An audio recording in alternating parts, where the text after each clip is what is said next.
6 na miyembro ng pamilya, kabilang po ang 3 bata ang nasawi habang 4 na iba po ang sugatan sa karambola ng 3 sasakyan kaninang madaling araw po sa Lopez, Quezon.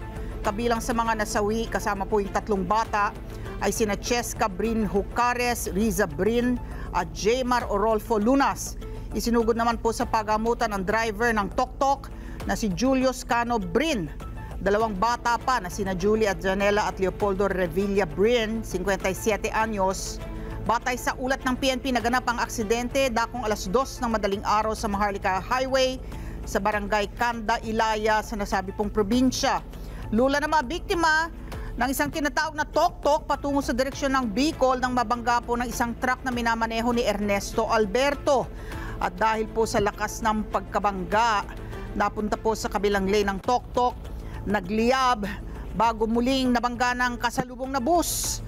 Dead on the spot ang 5 pasahero ng tok-tok matapos pong masunog habang nasawi naman sa pagamutan ang isa pa.